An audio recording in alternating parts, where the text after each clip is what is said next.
So, hello everyone. I am Justin Clarence M. Vicente from 12 BSCE Block 3. So, ngayon, ang gagawin po natin is gagawa tayo ng tutorial kung paano gumawa ng dictionary using Python app. So, ang gamit ko po ngayon is Pydroid 3 dahil naka-Android lang po tayo ngayon sa ating tutorial. So, ganito na ngayon. Ang first step natin is maglalagay tayo ng data. Dapat naka-caps lock guys. Data space equals, tapos gagawa tayo ng bracket. Yung gantong bracket guys.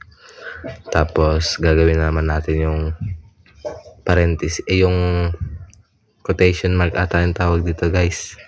Tapos ilalagay natin kung ano ba yung word na bibigyan natin ng meaning. Kunyari, lagyan natin caps lock dapat, betrayal.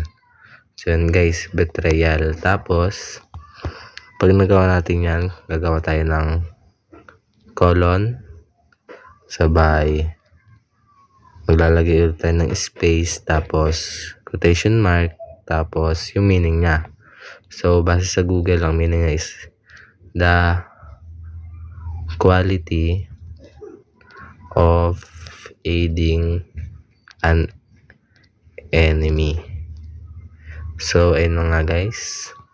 Pag nagawa po natin yan is gagawin naman natin next yung huwag natin kakalimutan itong comma. Itong comma natin guys, kasi ayun yung mahalaga para mag-connect yung next na word. So paulit-ulit lang yan guys. Yung next word is bully. Bully. Ganun pa rin. Lalagay tayo ng colon. Tapos this yung meaning niya. This courage with threats. Yan. Ayun na yung meaning niya guys. Kahit simple lang yan. Bully. Nakalimutan ko yung Y. Yan, bully. Tapos ganun lang rin. Ganun ulit guys. Comma. Huwag natin kakalimutan. Tapos yun.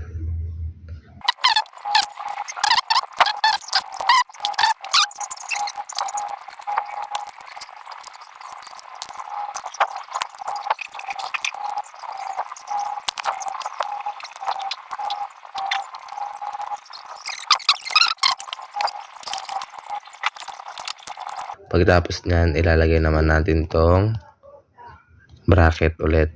Kasi naglagay tayo ng bracket dun sa taas, di ba? So, ayun guys, nagawa na natin tong 30 words with meaning. So, gagawin na natin last is gagawin naman natin para lumabas yung output niya. Ang una natin gagawin dito, pindutin itong, di ba nandito ang kanina? Pindutin lang natin tong isa.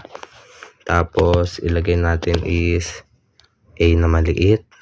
Tapos, space equals input. Tapos, parenthesis. Lagay natin tong quotation mark, say. Tapos, back ulit.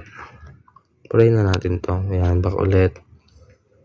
Lagyan natin print.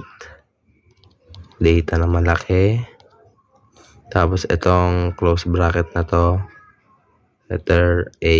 Yan. Yan guys, tingnan natin. Kaya lalabas dyan dapat say. Yan, say yung lalabas. So paano natin malalaman kung tama yung ginawa natin? Search natin itong pinakaunang word. Ito, pinakaunang word, betrayal. Search natin kung lalabas yung meaning niya yan. Say betrayal. Lumabas yung kanyang meaning. So, ibig sabihin tama ang ating ginawa. So, thank you. Sana matuto kayo sa pinanood natin guys. So, ulit, ako si Justin Clarence M. Vicente from 12 BSCE Block 3. At ito yung tutorial ko kung paano gumawa ng dictionary using Python. Thank you.